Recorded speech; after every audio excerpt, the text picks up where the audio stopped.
Well, the day has arrived. A day that even 2 years ago, we probably never thought possible. That day, what is it? The three-figure club, the old 100th show of the Fervent Force Show. Hello, Tim. 100. Hey, Zach, how are you? No, happy birthday. Landing. It's not my birthday yet. No, it's the show's birthday, but the show's birthday, obviously. Yeah. That's an important day. 2 years, 100 episodes. It's been wild. I think there's a couple of numbers where I feel like I've shared this with you before. Most shows don't get to episode 7. I think it's then 25, and here we are at episode 100. So I think the next number that you have to get to is 500. So I guess we got to do this for 10 more years. Wow, that's crazy. And to think that the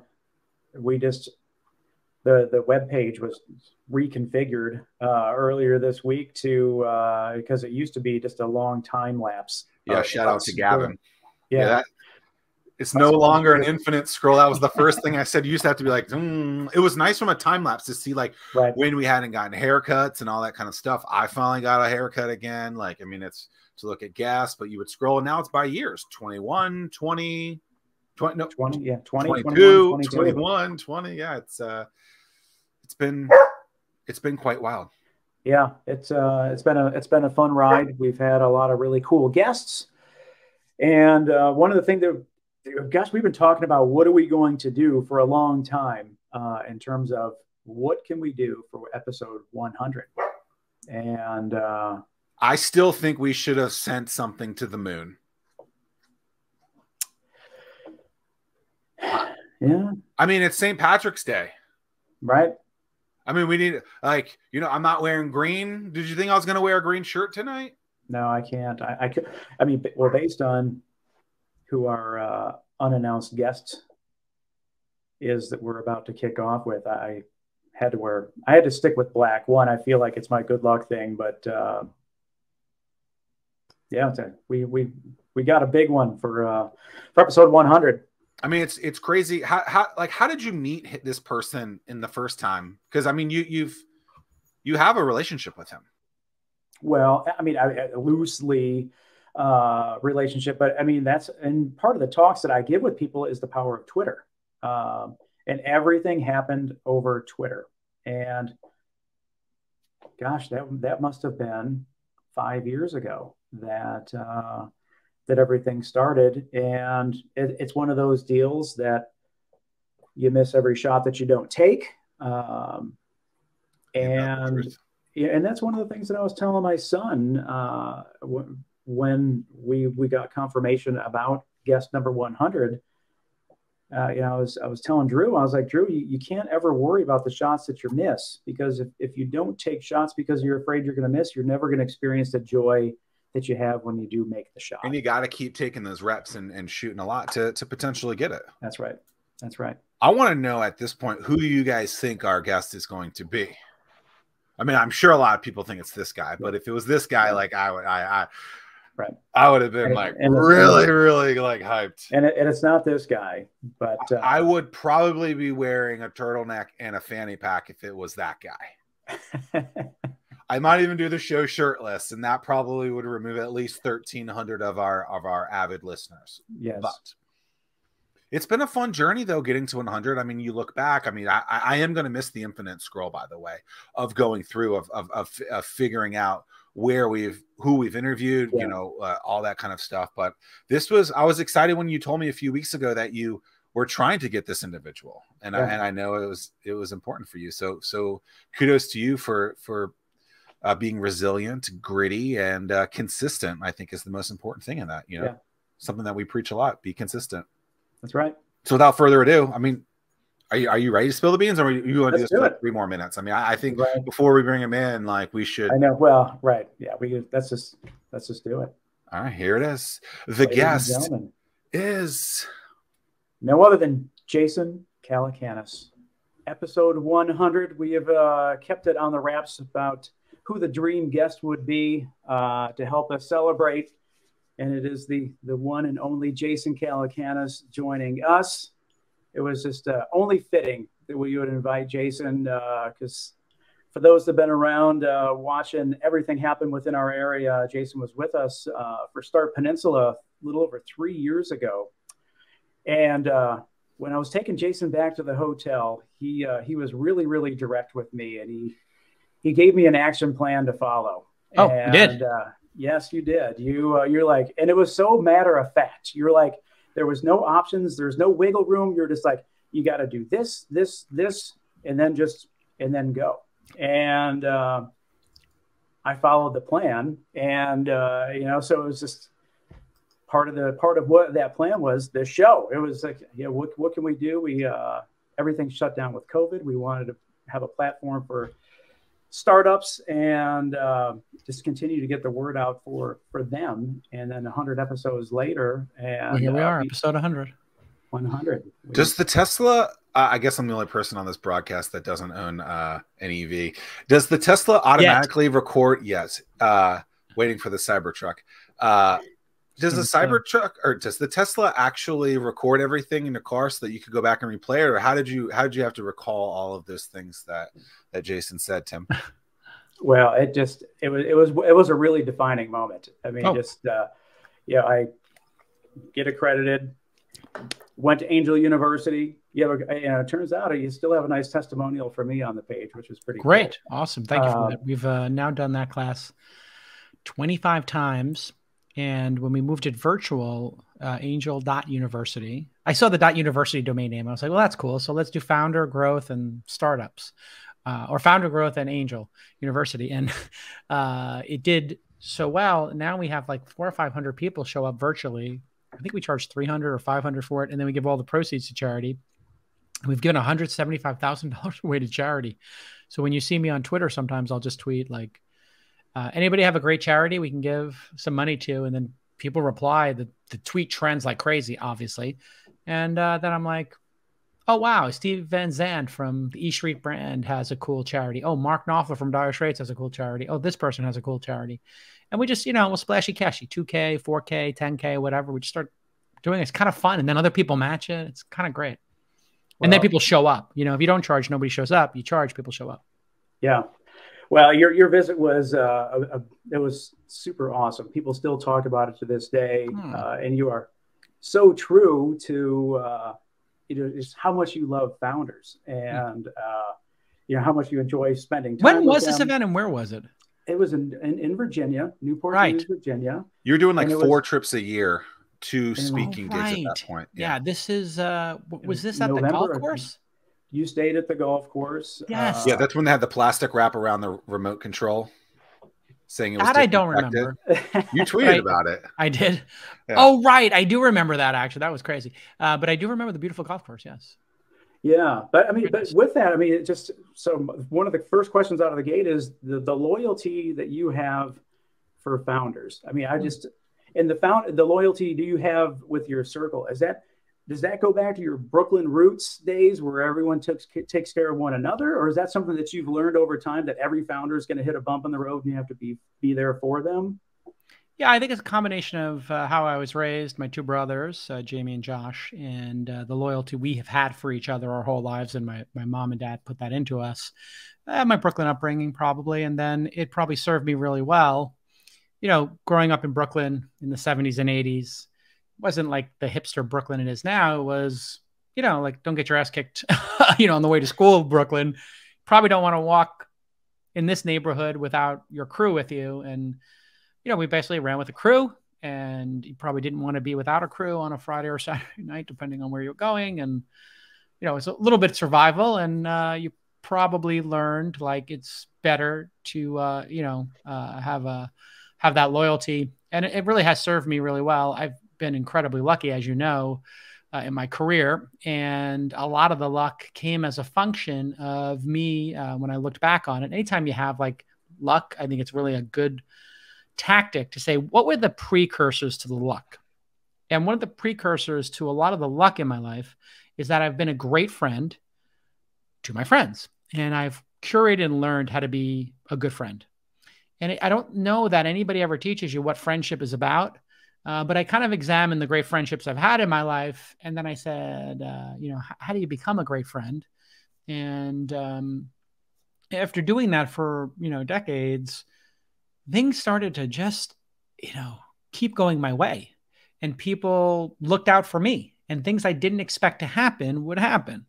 And then a lot of my friends became super successful because I was lucky enough to be in the technology industry where, I was starting my career as the internet was commercialized, like literally was fixing laser printers in 1988 and putting in Novell networks in 1990, and then setting up internet connections in 93 and 94 before there was a web browser.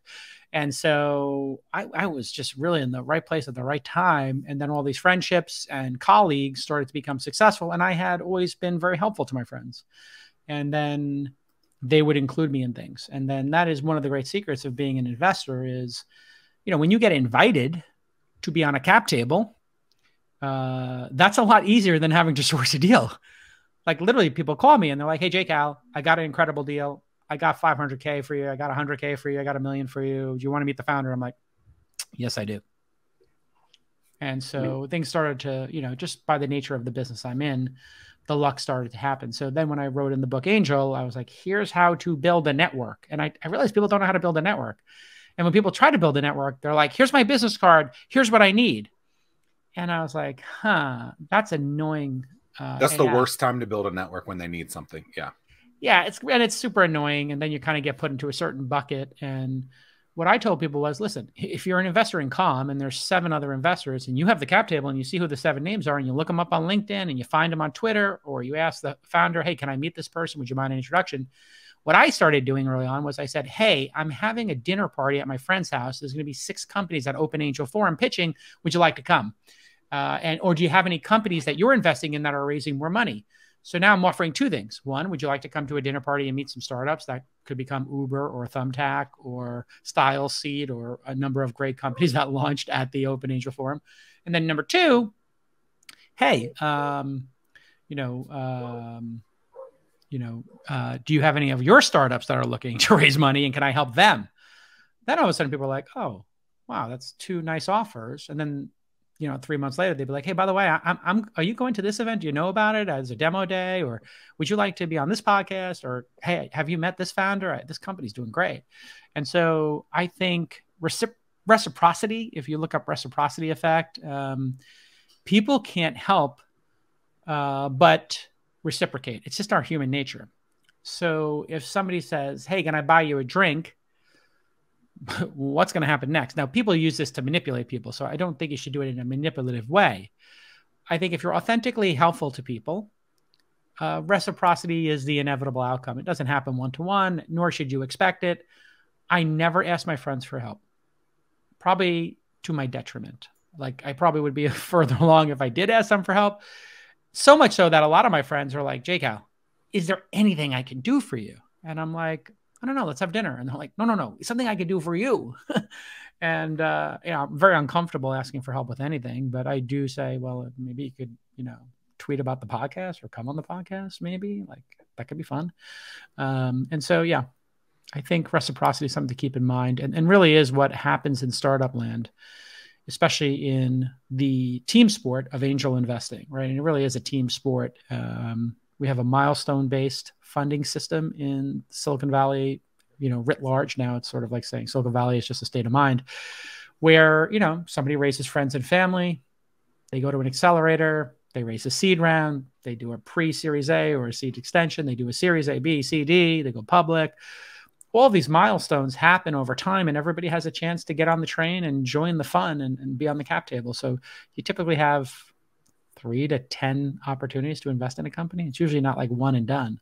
So I think playing the long game, reciprocity, be a good friend. As people leave California, leave the Valley in record numbers that you've talked about so much, are you concerned that that culture is going to dissipate at all? Or do you think that seed has been planted and it's going to continue? Candidly, the Bay Area was broken. There were too many people here, and it was causing so much pain and angst that if we could lose another 10 or 20% of people in this area, it would be fantastic. It wouldn't be fantastic for the value of my home. But honestly, it's so bad here.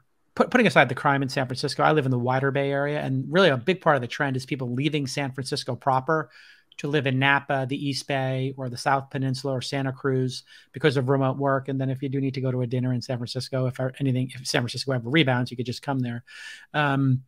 But it's actually, the pandemic has changed everything for how I work. I would only meet with founders in person. And, that was sort of a test for me. Will they come to San Francisco? Will they have coffee? Can we spend 2 hours with them? And I would never do remotes. I was just like, this is stupid. And I would never do a remote podcast because nobody had a good setup. Now you look at this setup and you look at the technology, whether it's StreamYard, Restream, Zoom, and everything, all of these things have leveled up from Skype and Google Hangouts was kind of janky. Now it's all flawless. Everybody uses a headset. You don't see I'm using a headset, but I have ear monitors in, like Sting or Carl Cantoni on CNBC.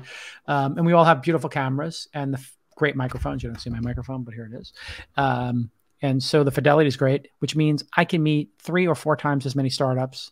They can meet 10 times as many investors. The meetings are only 15, 20 minutes. People don't want to meet for, some crazy amount of time. And, that means I think it's facilitating a level of funding that's just faster. So if it would take 20 meetings to meet a founder and you're doing them all in person and you did 2 or 3 a day, that's going to take 2 weeks.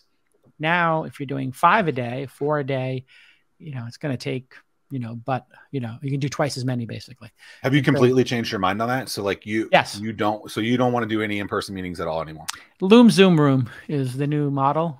People send me Looms of them running through their deck. So it's like a little circle video of them, picture in a picture. Yep. You don't have to use the actual software Loom, but it rhymes. So people send me a deck typically with a video. Hey, Jake, I wanted you to run me through your deck. Like, he took the time to do that and make a 10-minute video, not knowing if I'm going to watch it or not. Like, wow. And you know who I am and what makes me tick. Like, that's super powerful. Like, so power tip for folks. Zoom, obviously, we do a 20-minute call. We answer questions, but nobody wants to be on a Zoom more than 20 minutes. And then Room. After I've invested, you happen to be in the Bay Area. I happen to be in LA. We grab a cup of coffee, go to a conference room, go to a Starbucks, or have a meal. So that's the new model. It's more efficient. I didn't think founders would embrace it. I never thought VCs would embrace it. Everybody's embraced it. So here we are. I think you have to adapt to the system that's presented to you. And then in terms of podcasts, I have Molly Wood as my co-host now on This Week in Startups. And then I do the All In podcast with Chamath, Friedberg, and Sachs. That podcast could never happen if the 4 of us had to be in the same location, given we're in different cities all the time and with different places in the Bay Area. And then with Molly, I would have never gotten her as co-host because she's in the East Bay and doesn't want to come to the city every day. And I no longer want to go to the city every day. But here we are every day. We record once or twice a day. This Week in Startups is now 6 days a week. So the ads are sold out. Like, I think we have some ads in the 3rd quarter and we're selling the 4th quarter of the year. Like, it's bonkers in year 12 of the podcast. So it's just so mumuch more efficient. And because the fidelity is so much better, like, literally, when people are on our podcast, we send them a headset, a microphone, a dongle for Ethernet, and a 50-foot Ethernet cable. And they're like, why are you sending me Ethernet cable? I'm like, do me a favor, find your router, run this Ethernet cable just for the hour, tape it down, and here's a dongle to put into your MacBook. And they're like, I have Wi-Fi. I'm like, yeah, and it sucks. And then turn your Wi-Fi off and use Ethernet, and then all of a sudden it's crystal clear. And so, like, podcasters out there or people doing Zoom meetings, like, if you can hire somebody to run a cable through your wall to your office for $500 or $1,000 or whatever it takes, do it. It's going to be a game changer. And Wi-Fi extenders don't work. Wi-Fi doesn't work. You have to use an Ethernet cable. That's interesting. A long time ago when I had started a different show, I had that challenge that you're talking about of having guests that their connections was terrible, their mics were terrible. And I thought about, I never executed on it, but actually implementing, like, let me send you a mic, let me send you a camera every single time with these guests, and then maybe even start a business out of it, but just never did it. Anyway, you create a ton of content 6 days a week for Twist now, you just said, and several other pods, and just content galore. When is too much? When is too much content too much? When is content too much? I'll let you know. So is it because it's sold out, you get views? I mean, how do you determine that? Because I think some people will sit there and create material, media, content, whatever you want to call it, and sit there and say, well, it's not working. This Week in Startups was a weekly show this week in, then I had too many guests and too many advertisers. So I was like, oh, fuck it. We'll go to, I don't know, in year 6, maybe we went to twice a week. Then it sold out for the entire year because we had 2 ads per episode and people wanted to buy 50 or 25. And so, you know, Squarespace, GoDaddy, Bing, like all these early advertisers would buy 25 episodes, 50 episodes. And then basically the year was sold out in February and March. And so I was like, okay, add a third and then a third ad spot. Then that would sell out. Then I was like, well, add a third episode. And then sometime like 2 or 3 years ago, I said, you know what? I've always dreamed of doing this every day. And let's set that as the goal. Everybody's like, that's crazy. And, you know, I'm always setting stretch goals. People internally say I'm crazy. And then they're like, well, how would we ever do that? Like, what if you get sick, whatever? It's like, well, I'll get a co-host.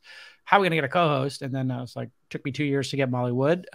She was under contract with NPR. She went or public radio marketplace. And, you know, I said, listen, you want to be an investor. You love doing podcasting. You're one of the great guests we ever had on the show. We have great chemistry.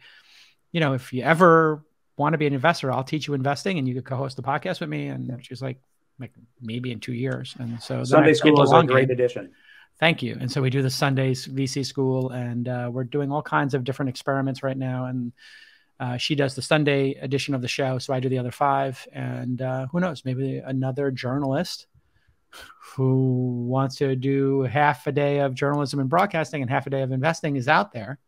So if somebody out there has, you know, 50 or 100,000 Twitter followers, is a known quantity and has an audience and they wanted to join us and learn investing, I would teach them how to be an investor. And then you can make unlimited money, uncapped, and they can still do some podcasting journalism. I think journalists and broadcasters make incredible investors. I pioneered the format of blogging, podcasting, and investing, which obviously Jason Horowitz copied and many other people copied. You know, would never give me credit, but that's okay. Starting to sound like Trump, but I'm not bitter about it. But you know, it's not like my 2 podcasts are far and ahead in the rankings of the unlimited budget of Andreessen Horowitz's Future.com. Well, there is a formula that you're saying though, right? I mean, so there are daily shows out there. Yes, they might be on broadcast, but that doesn't mean that you can't capitalize off of that known formula and do it just, you know, here on the internet. It works. Yeah. I mean, it's pretty straightforward what I do on This Week in Startups. The audience loved the news roundtables. I love doing long form interviews. So sometimes I just feel like, you know, I got like, you know, I'm doing 8 episodes this month. I got 20 people I want to interview. I'm just going to do interviews. And then they'd be like, where's the news? Where's the news? So then I was like, you know what? Every day at 10 o'clock at youtube.com/This Week In, and we started it this year, we're just going to turn the cameras on, talk to the fans. You know, I would say there's 100 to 300 concurrent and maybe 500 to 1,000 over the hour and a half that we do it live. And then we'll hit 3 or 4 news stories. Then we take the interviews and we put them on the back of the news. So that's the format I like for my show, which is, hey, if there's some big news story, we're going to cover it. So Apple does a release or Peloton changes a CEO or Rivian stock crashes. I got something to say about that. I would like to pontificate. Molly has things she wants to talk about and she reads the news. I respond and she responds. Sometimes I'll read the story if it's something that she wants to respond to. So it's a really nice rhythm we've gotten into. And then we'll put an interview on it. If you don't like the news, you can just go to the interview. And I think if you look at Bill Simmons' show, I think he did a good job of this where like he's going to have Ben Stiller on or, you know, Haralabob or Andrew Bogut or somebody interesting that he finds interesting. And then, but he's going to talk about with his guys, Ryan Russillo or whoever, Kevin O'Connor, the NBA or football and what's in the news and sports. I think that's a winning formula. It's just a shit ton of work. So I have 9 going on 11 full-time people on This Week in Startups. Well, it's a ton people of work don't know that, too. But you're doing once a week, right? Yeah, but I'm running between 50 and 60 miles a week. So I'm training for the Boston Marathon. Oh, wow. And so you qualified. I did. Congrats. What's the qualifying time? 3:10 for and me. how old are you? I am 48. I had to do a sub 3:20. I did a 3:12:12. Respect. I did 11 New York City marathons, but I was like a 4-hour and change guy. I just did it for the fun of it. But wow, that's legit, dude. At 48, it took him 5 tries. 5 tries? Yeah. Tim? Yeah. But But it comes How down many people, how many slots do they have at the Boston Marathon? Like 2,000 or 3,000? Or? I ran it in October, just a couple of months ago. There was 25,000 slots. So even what? with the, so There's even 25,000 with a, golfers. What's New York now? 30 or 40? I think I'm not sure what it is now that everything's starting to open back up, but well, and they do stage times at Boston now. So like one group goes out at 8, one group goes out at 8:30, one goes out. Yeah, at 9 well now it's just a wave. So you just start when they bus everybody out. You just start whenever you want to start. So they don't want anyone in corrals around one another. So you just walk up and go. And you have an RFID chip that does your start time. Yep. Wow. And what's the number? What's the window for when you can start? Is it a 2-hour window or a 3-hour window? It's based on what your estimated finish time is going to be. And then they tell you come between these 30 minutes is your window. Yes. Yeah. See, in the New York City Marathon, when I ran it, everybody had the same start time and it was chaos. And then people would try to get in the front with the elite runners. And so the first 2 miles was the elite runners trying to get away from maniacs in New York, trying to run alongside them and yelling their names. I mean, it literally was chaos. It looked like something out of like a Christopher Nolan Batman movie where like people were running into Gotham City to blow it up. And so you basically jogged in place for the first 2 miles. So I remember my first marathon, I hit the 1 mile mark at 20 minutes, the 2 mile mark at 32 minutes, the 3 mile mark at 40 minutes. So then what you would do is you would net out your time. So it was kind of a tradition to kind of just net out whatever, mulligan you had at the beginning, but nobody cared. And I ran without a number a couple of years. We would counterfeit numbers. I like that strategy of netting out numbers. I'm going to do that for like my bottom half. It was crazy. This is way before RFID. And then at the end, when I would have my number, but I would we'd have like last year's number. And then I would wear a jacket over it. And at the end, right before the finish line, they say, open your jacket, show us your number. And I'd be like, I'd have my headphones on and I would just go like this. And and then I got chased down more than once. And they try to chase you down. So now you're in the 26th mile, there's 0.2 to go. You can see the finish line and you got 2 guys chasing you. And I was like, fuck this. I'm making it across that line. And I would just book. And then they go to give you a medal. And the woman once a year looked at it and she looked and she goes, that's last year's number. I said, I know, I couldn't get a number. And she's like, don't tell anybody. She gave me the medal. Because usually what they do is they would rip off your tag and then give you your medal. And then we had guys photoshopping them and then painting them and keeping it in their pocket. And then when they get to the end, so there was all kinds of shenanigans. A lot of counterfeiting. It's Brooklyn style, like. So you did it. There's probably 50,000 people. It sounds like. I mean, there was 54,000 in 2019 in New York. When I did it in 1987, 88, 89, and into the 90s, I did 11 of them. I would say I was probably legal 7 of the 11 times. Wow. Yeah, I mean, it was just kind of a tradition. You just like, if you want to run, you run. I ran one year. I hadn't trained. My friends were running, and they're like, "Come run." And I was like, "Okay, I haven't run in 6 months, but okay." I did 5 hours and change, and I was just in so much pain for 2 weeks. Couldn't walk downstairs. It was brutal. Well, you're producing so much content now that it's a marathon. Even at 50 and 60 miles a week, I'm barely breaking even with the amount of content that you're producing. So it's always a win for me when I'm able to catch up and then I mean, and some of the episodes are going to break out and be timeless. So I just had Doug Leone on from that was amazing. Sequoia, amazing. Keith Raboy comes on every 3 to 6 months. We kind of slot him in a couple times a year. We lock the dates in with him because, again, great chemistry. He's going to bring it. It's a great platform for him. Obviously, we have a productive conversation. Chamath used to be locked into that before All In. I just had Joel Greenblatt on again for a second time. I mean, we're getting incredible guys. I have Frank Slootman on from Snowflake. He crushed it. So some of these become timeless, instant classics. And we had John Doerr on for a second time a couple of weeks ago. So now it's kind of like it's an institution, dare I say, for venture and startup folks where, people just email me. They're like, I just had like one of the young gun new VCs who's, I would say medium profile in that group. There's a lot of new fund managers. He's like, I hate to ask, can I get slotted in? And I'm like, you're right between Elizabeth Holmes and Ryan Breslow's second appearance. Ryan Breslow's not coming on. Do people say no to be on the show? Sure. Or is it hard to get people on? I mean, Mark Andreessen and I had a famous blowout because he wouldn't, 12 years ago when I could have used his support and had him do I kept asking him to do a fireside chat, or have Ben Horowitz do a fireside chat at Launch Festival, when I really could have used their support, and everybody else was supporting me, like Chamath and Bill Gurley and Sachs. And he wouldn't show up for me. And he was an LP in my fund. He has to be an LP in my fund. He put a very small check in, and it was a very small fund. It was a $10 million fund. And then he's like, I was like, hey, come on the pod. Hey, will you do a fireside? And like, I ask him. And then he has his PR person like dress me down, and I got to go to lunch with this Marguerite or whatever her name is, who does like, their future.com site. And she's telling me what I'm going to do on the show. And then I'm going to have this guest, and then I'm having this person. And then maybe they'll bring Mark. And I was like, you know what? Fuck this. Like, I'm Jason Calacanis. You don't tell me how to run my show. If Mark doesn't want to come, fuck Mark Andreessen. I'm an outsider. Fuck Ben Horowitz. I'm just going to run the show. And I just told them all to fuck off. Because I was like, you know what? You guys, back to the loyalty thing. I was like, you're an LP on my fund. And Mark's like, well, do I have to be on, on your show to be in business with you? And I'm like, yes. I just wrote back, yes.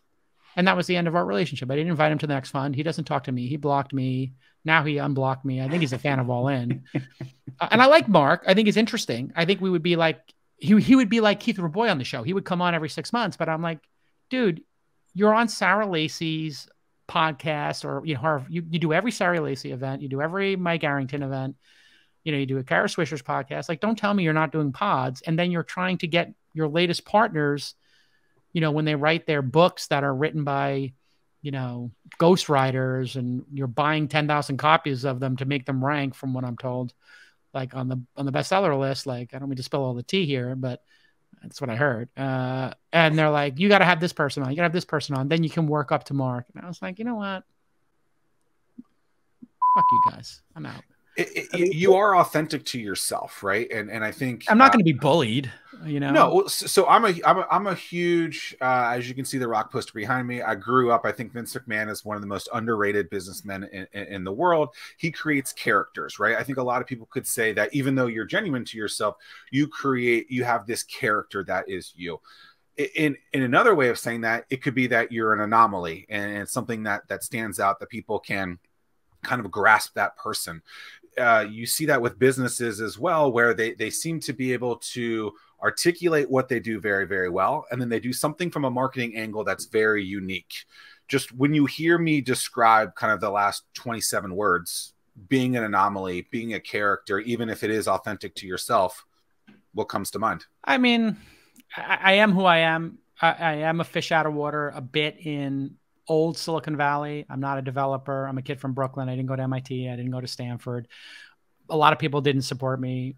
A lot of people probably begrudge the fact that I've done well or have the influence I have. I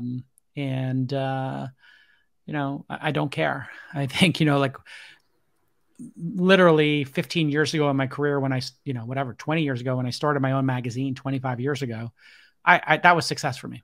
Like, I've been successful since I was 24 years old. In my mind, I've been wildly successful. I don't need any more of the success. I don't need any validation from anybody. I'm super happy with who I am and what I do. I don't need to work at a big venture firm. I've been offered to work at a number of the top venture firms. I could make 2 large $50 million investments a year and fuck off for the other 11 months and make more money than I do right now. I choose to work with early stage startups. I choose to have an average check size of $750 to $2 million.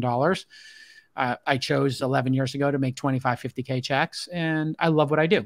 And, I like charting my own course, and I'm optimizing for my own joy. Like, I'm 51. I don't need any more money. I'm optimizing for joy. I love doing my podcast every day. I love hanging out with founders, and I love the teams I work with, and training people to be great investors. And so I have on a professional basis, I love what I do. And I'm not optimizing for money. I'm literally optimizing for waking up every day. And I can't wait to get in front of the microphone and do what I do. Can't wait to meet new people, ask questions, hear about the future. I'm going to meet with a founder after this. That's got a very promising company. Can't wait to hear his vision after he met with my team.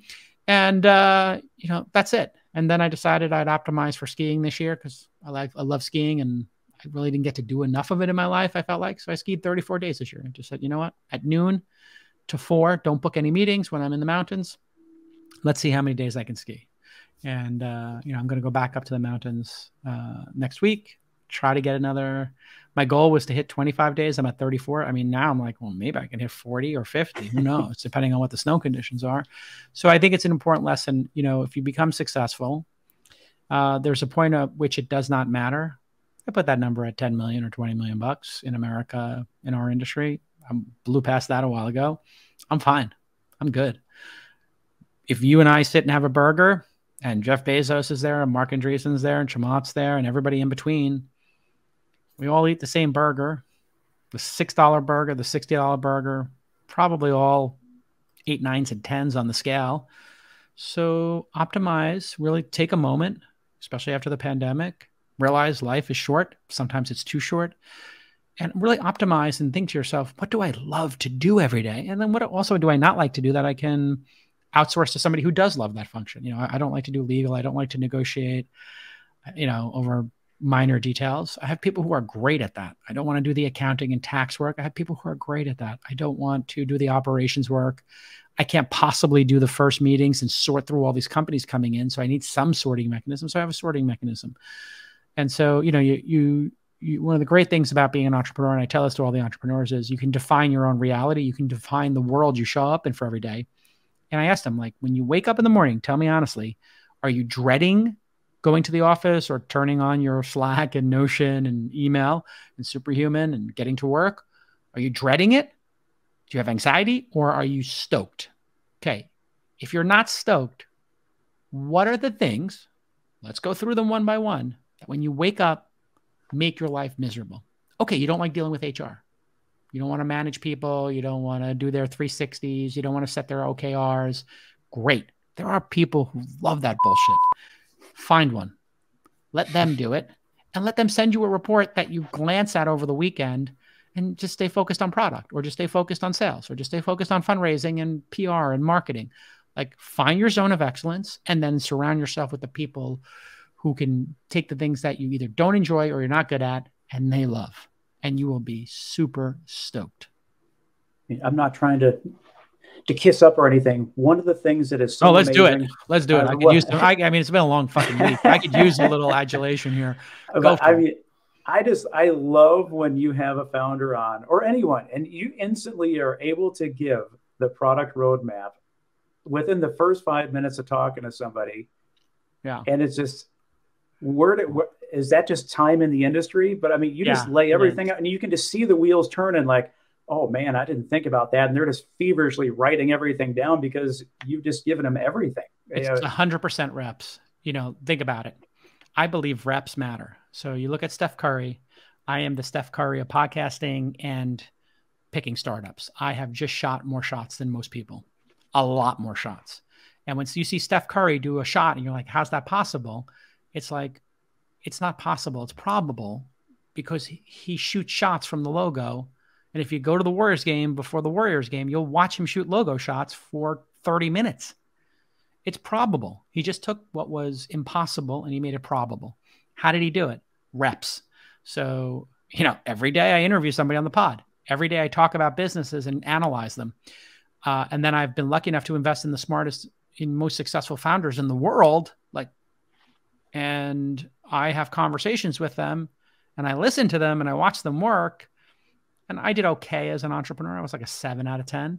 And I work with the 10 out of 10s, the 9 out of 10s, the 8 out of 10s, the 2 out of 10s. And because I see that whole range, and I did it as a journalist too. The journalism is such an incredible gift because you ask people questions, you try to figure out if they're full of shit or not.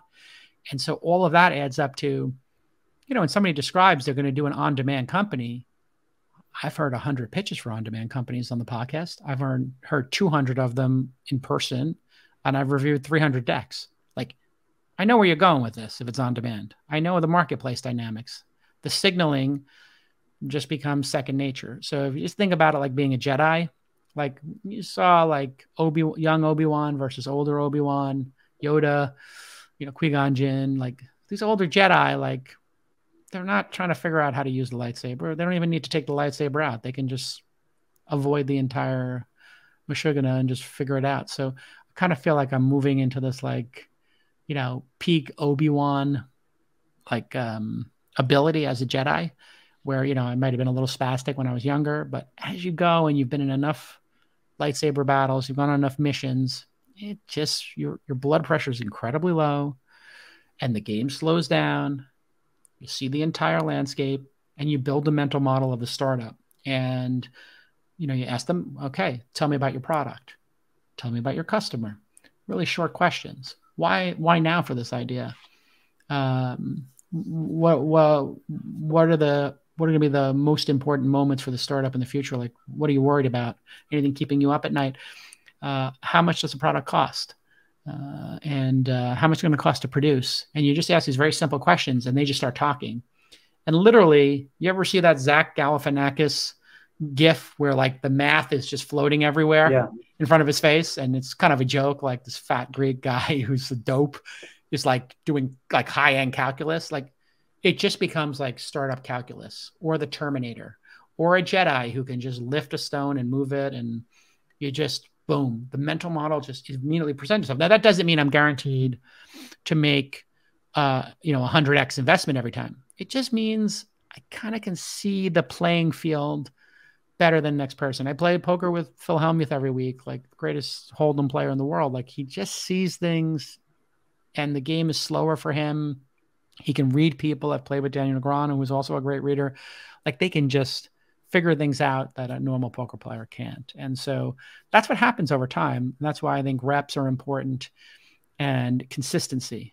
You know, you do one podcast every day, or you do 2 a week, 1 a week, 2 a week, 5 a week, 6 a week, 10 years, 11 years, 12 years.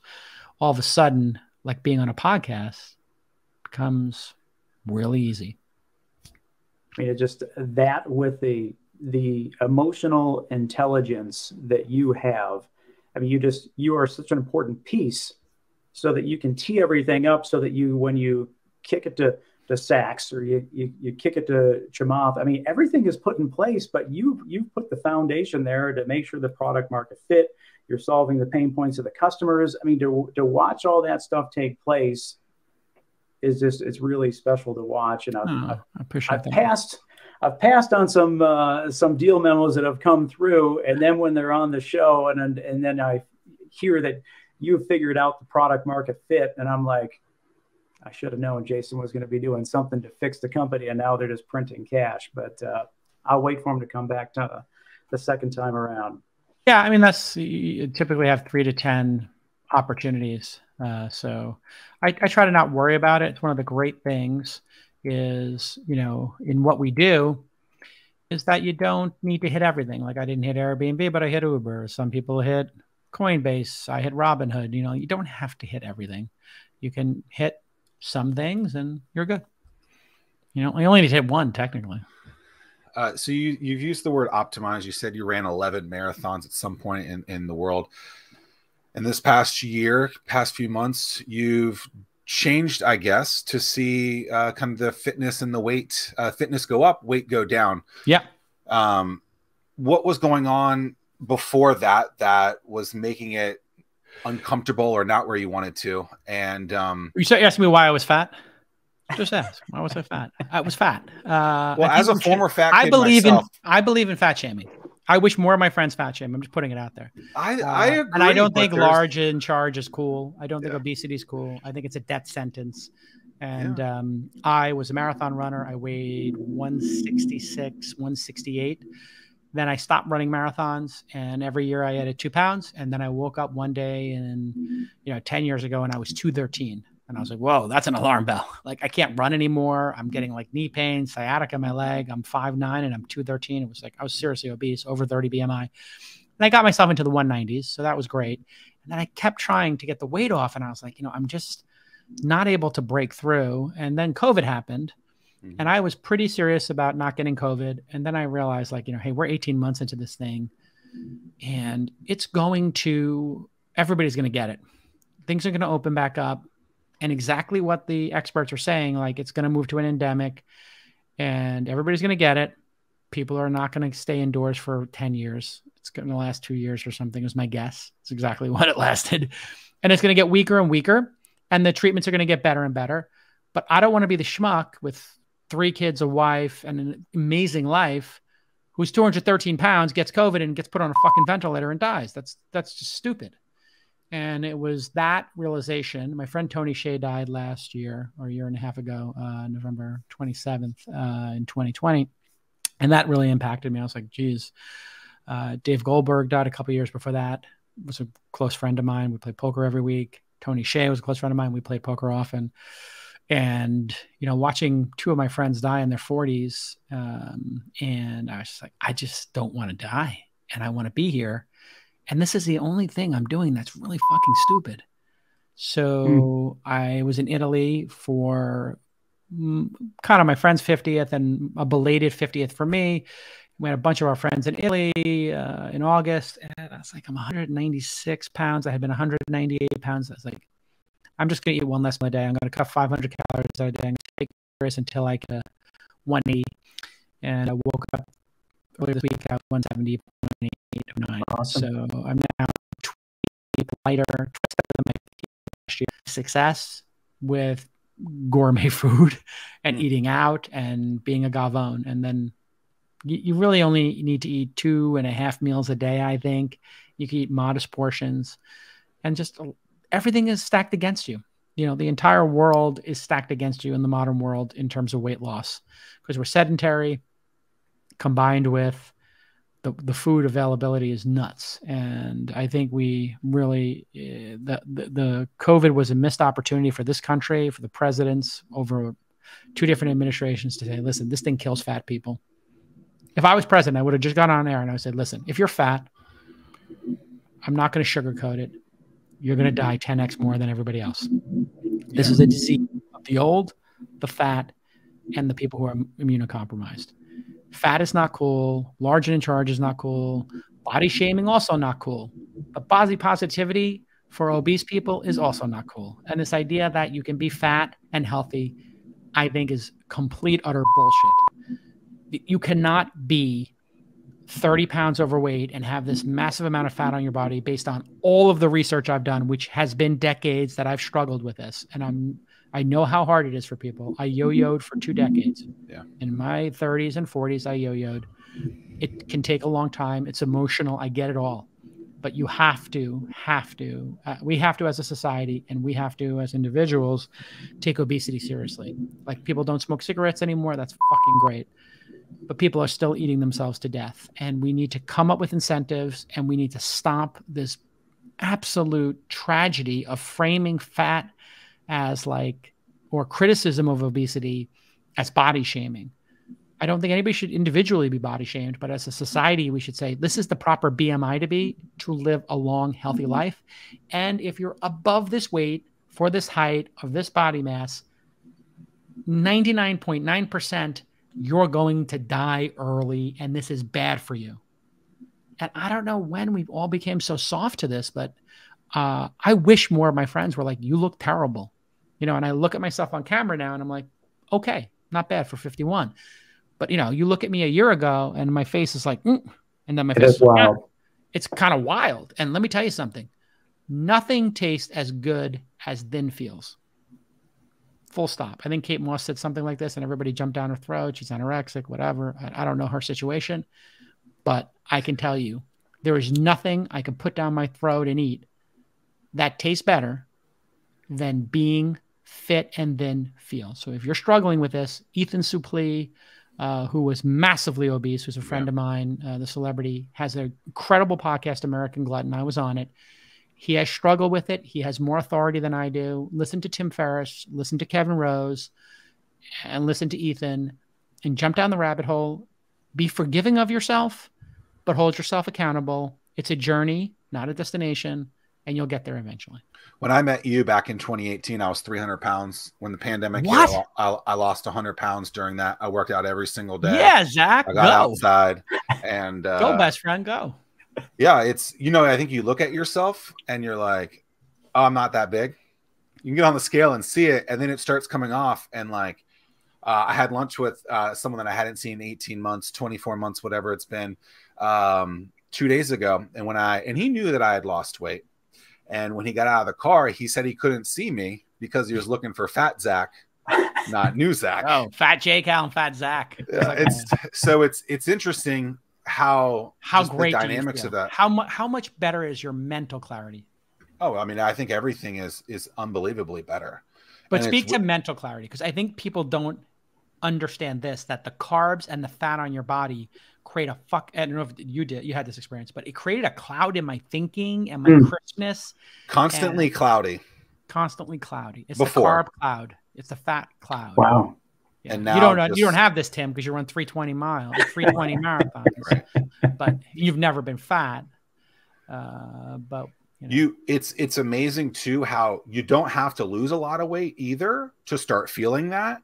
And then it just accelerates. Yes. And by doing the reps, you start feeling a heck of a lot better, and then you want to keep it going and going. And then you do, I remember when I first started doing this, I was running 15-minute miles. It was very difficult to do. I think you mean you were walking 15-minute miles. Well, I would, run a minute, walk a minute. Yeah. But now I just ran a half marathon, and 8 of the 13 miles were under 8-minute pace. You go. I ran a 147 the other day. I mean, humans are meant to run. I really want to get back to the running game. Scott Jarrett, I find I can't do both. I couldn't do the dramatic weight loss and run or exercise hard, because I would exercise hard and then I would binge.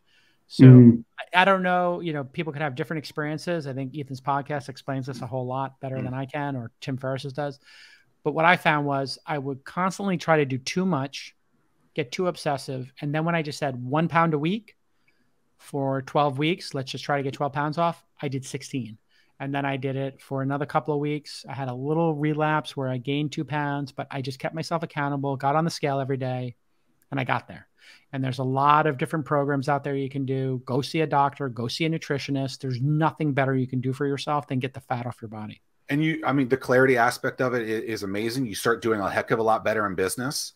Everything is just, it's mind blowing. And it seems counterproductive, really. It's like, oh, do this work and you'll feel better. But it's true. That's why Tim runs every day. That's why I work out every day. So Well, Jason, I know that we've taken a lot of your time. I can go 10 more minutes. So if you have a couple of extra questions you want to go to, I'll do a lightning round with you. That would be awesome. If you were a character on The Office, who would you be? I don't watch The Office, but I want to watch the Ricky Gervais one. Ricky Gervais is my Hassan Minaj and Ricky Gervais, obviously Chappelle, but I really love those two comedians. I think they're just absolutely amazing. So I probably would say Ricky Gervais, but I haven't really watched it. And people say I look like Ricky Gervais, at least when I was fat. Hey-oh, gotcha, Ricky. Ricky and I have a friend in common, Sam Harris. So, but probably Ricky Gervais. Have you ever thought about doing like a 200 or a 300 level for Angel University? I feel like I'm in the valley of darkness, or that you're talking about. J curve, yes. Ooh. And it's just, so like, I would love to learn what's next about distributions, what it takes to, about being. We'll do that. We'll do an Angel University. I don't know what we'll call it, but yeah, we'll do an advanced course for sure. How do you decide what is in the background of your broadcast? So for me, I have the greatest wrestler of all time, the school that I went to, a poster that Tim's daughter made me for a race. Yeah, that's Blade Runner. There's these artists online who will reinterpret famous movies. So Blade Runner is my favorite film, I think, of all time. And then Gladiators right there. People think it's MF Doom. MF Doom got it from Gladiator, but that's the Gladiator mask. And that's The Mandalorian, which my daughters and I love. But I find particular meaning in cinema. I'm a big cinema fan. I would have been a director in another life. And, I have Black Hawk Down, Prometheus, Blade Runner. I love a lot of Kurosawa films. I got a whole oeuvre of and genre of film I really enjoy. That's what I put in the background. And there's a guitar there. I love the little background stories you talked about at Saturday Night Live with Elon. Well, that was hilarious. Yeah. We were talking about the other day, and we were just having a meal, and we were just talking about how surreal that week was. And I thanked him for taking me, and he said, "Oh, thanks for coming." I wanted to share it with somebody. When it was super surreal. And I think it was also very meaningful for people. When he said he had Asperger's, and I don't want to take credit for anything, but, I did workshop, some of the stuff he did. And I workshop the Asperger stuff with Colin Jost, who's incredibly talented. And again, I take zero credit for his performance or the brilliance of Saturday Night Live and his brilliance as a performer. But I did get 2 jokes into the monologue, so I felt pretty good about that. And the Asperger's was one, and the O.J. Simpson one was the other. So I give myself credit for 0.2% of that moment in time. But it was really special. I think that, you know, I'll just share one thing, because I don't really like to talk too much about Elon, because he's the most famous guy in the world now, and we've been friends for over 20 years now. And like, it's just very weird because anytime I talk about him, it becomes reaggregated or reblogged. But there was a woman who, after the show wraps, it's like the energy level is very high, and we're in the green room. And Miley Cyrus is in this green room. We're in this one. Everybody's shaking hands, and Laura Michaels and, you know, other comedians are there, and you know, who weren't even on the show, just came to watch and meet Elon. And the woman comes in who the costume people are unbelievable. Like, to watch, I was sitting in the green room while they were changing him, and the woman who was there came in, and she was super emotional, and she gave me a hug. Oh my God, so great to meet you. It was a great week. And she was very emotional. She said, I just got to tell you something. You know, my son has Asperger's. I just got off the phone with him, and he was crying, and I'm crying, and now I start crying.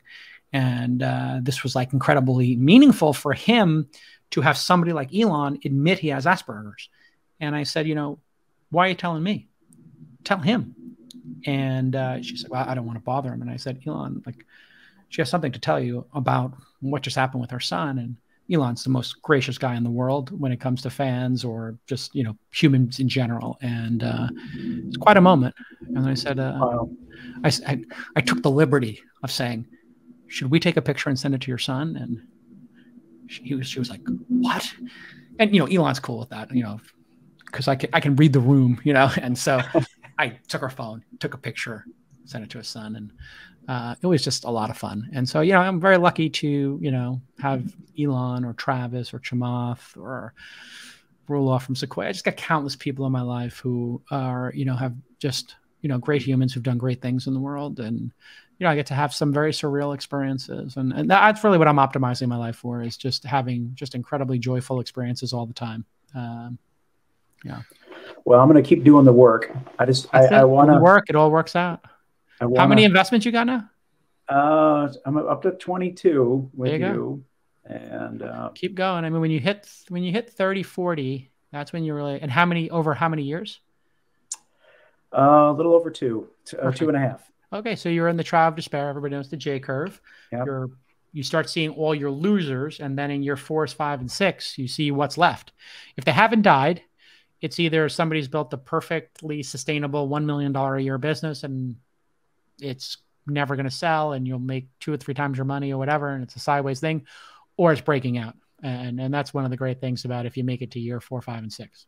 Yeah. I mean, so I'm trying to balance between seed stage, and then, you know, when you have companies like Density and Grin come back around, then I'll wet my beak in that a little bit as well. Well, listen, you know, I think if you think about how much you've learned through 22 investments, if you were putting $5K into each one and you did 22, you're $110,000 into this journey. To get an MBA costs $100 to $300K plus 2 years of your life, and the 2-year opportunity costs might be worth, you know, double that number, right? So you're in for hundreds of thousands of dollars between the opportunity cost and the actual cost. And the 110, if you put the average person puts in 5, 6, 7K. So if you put 100K to work as an angel investor and you get back half of it, you got a 50K MBA. If you double your money, you got paid to become brilliantly smart. And that's why I'm addicted to it. It's like, if you can get into good deal flow, and you also get to hang out with the smartest, most driven people in the world. Build a better network. Build a better life. You know, like, the world is filled with pessimism. And there are, you know, I came up with a new tagline for the second decade of my investing career, which is "We Back Builders." So I got the domain name webackbuilders.com. And I'm training my entire team to identify the builders. And, you know, in society, we have capital allocators who build stuff. We have founders who build stuff. We have scientists, and we have artists. And I think if you hang out with those group of 4 people, your life's going to be fucking great, because there's so many people who are critical or hate their lives or hate their lot in life, or who are grumpy or sad. And then you look at the builders. The builders look at the world and say, how could it be better? There's a problem. Let's fix it. There's an opportunity. Let's create more joy. So, I look at somebody like Colin Jost, or, the producers and the people who run Saturday Night Live, and I just think, my Lord, they're creating so much joy in the world. Like, these are, to me, founders. Like, they're creating a sketch that makes people laugh. It's incalculable how valuable that is. And then you look at scientists, and David Freeberg, my bestie, creates this kind of thing. Oh, I pre-ordered that right away. Makes drinks. Well, we're going to syndicate it too, so make sure you get an allocation. I'm with that as well. Is that the 3D printing? 3D printing beverages, and I'm like, okay, it's going to create joy because you get to have all these different beverages in your house. But if he gets rid of, half the glass bottles in the world and cans and plastic, oh my Lord! I mean, this is like Elon doing EVs all over again. It's an extraordinary contribution to human society. So I think that's the most important thing, is you get to really hang out with the people who are not pessimists. You look at government. I think maybe there was a time people who did tours in government were very principled and inspiring, and they wanted to build things, but it doesn't feel that way now. You look at a lot of people in life who, are pessimistic, negative, fighting, complaining, whining, all of this negative, wasted energy. And then you look at the builders, you look at the capital allocators, you look at those artists. I saw Hassan Minhaj earlier this year do a show, and, just for 2 hours, people, thousands of people in a room got to forget about their lives, not have their phones, and laugh their asses off and feel emotions and connect with the people around them. And I look at Hassan Minhaj and I just think, like, this guy is spreading so much joy and laughter in the world. This is a noble pursuit. And people look at these comedians and want to attack them. They want to cancel them. Like, they get on stage, they put themselves out there, and they make people feel, they make people think, that's just incredible to me. So that, I think you can look at the founder class, including all of those people, and capital allocators are a key part of it. Somebody backs that movie. Somebody's backing, that person who goes to the Groundlings and then winds up on Saturday Night Live. Like, there are these supporters who support those people who create. And I think capital allocation is like one of the most beautiful acts of creation you can do, is to support the new. And the new needs support. As Anton Ego famously said in the seminal work on criticism, Ratatouille from Pixar. Watch the Anton Ego speech, everybody. Just type Anton Ego Pixar, a Ratatouille speech, where he talks about the life of the critic. Wow. Love it. Love it. Great. Congrats on 100. Well, thank you for having me for 100. Let me know when it's up. I'll tweet it. And thanks for staying after me. I've been saying no to everything because I have so many podcasts to do, but you asked me 7 times, and I was like, I think it was only 4, but it's about 17, I think. And I was like, I heard it was 36. So between 17 and 42. Yeah. It's about 29, I think. And I was just like, oh God, I got to say yes to this. It's like, let's get this in the bag. Let's get it in the bag. Yeah. You're so generous with your time. Thank you. Thank you. Have a great weekend, guys. And then to everybody in the audience, peace. Get out there and build something, or support people who are. Make the world better. Awesome. Well, that was, I don't even know what to say about that. That was like mind blowing. Yeah. That was the thing that was so great, and always is great with Jason. So is that he always gives so much more than anyone would ever expect. I mean, he just, the generosity that he had with time, the information that he continues to give to people. I mean, think about how much fun we had after Start Peninsula when he took everybody in the audience out for food and drinks afterwards, because he just wanted to hang out with founders, and that's what he likes to do. And how generous he was with his time today. Yeah, genuine, definitely genuine. I feel like someone isn't scripted when it just like, and I don't think, I never thought he was going to be a scripted person, but you hear these interviews at times, and you hear this same thing over and over again. And we had questions, which we don't always do. We had a couple questions lined up, just interested in what his feedback was going to be about certain things. And I don't know that what I anticipated his answer to be on any of my questions or any of the questions that you would ask turned out to be the way that they were. And I think that's great. It's cool It's interesting. It's wild. Reflective is maybe the word that I will use to think about this conversation. I don't even know that he used that word, but I feel like he talked a lot about reflection in business, in relationships, in fitness, and just reflect on those things. Yeah. And I mean, the thing that I think that is, as I replay so much of the conversation that happened, he does things for himself, and he has found that inner peace with himself. And as long as he is happy, that's all that matters, and everything else, that's just part of the process. So that was a really cool moment. Yeah, it was great to have him. Kudos to you for figuring that out, getting that, being resilient and consistent, making those reps. We've preached a lot of things over the last, I kept wanting to do that. I don't even know that I did that during it while he was talking about Steph Curry, but all I could think about is just like Steph shooting those shots. And like, I saw something the other day where he like shot from the free throw, step back, shoot from and just kept making it. It was like 17 in a row. And it's so true. Reps. If you don't put in a rep, you really have nothing to complain about. Like, you haven't even tried it. And so that was very, very powerful too. And I love the parallels into the basketball world, something that I believe he's a huge fan of. So yeah, he's a big Golden State guy, but even bigger Knicks fan. And yeah, I mean, his dream is to at some point purchase the Knicks, and I would love a little slice of that. Just waiting for that opportunity to happen. But yeah, what a great opportunity. So thankful for the time that he shared with us. Yeah, so wonderful. Kudos to you for getting that. Thank you guys so much for listening over the last 100 episodes. I guess this is the time where I should say, if you liked what you saw, subscribe, download, share it, yada, yada, yada. Do you like my hair better shorter or longer? Do I need to shave my beard? Should Tim shave his head? I mean, what do you guys think about that? I mean, that's what we should have done for the 100th episode. I mean, Jason was great, but me shaving my head, you shaving your head, I think that would have been stupendous. Yeah. 500. Episode 500. We'll see you guys then. Peace. Waffles. Thanks, everybody. Pancakes. Thanks for watching. So long.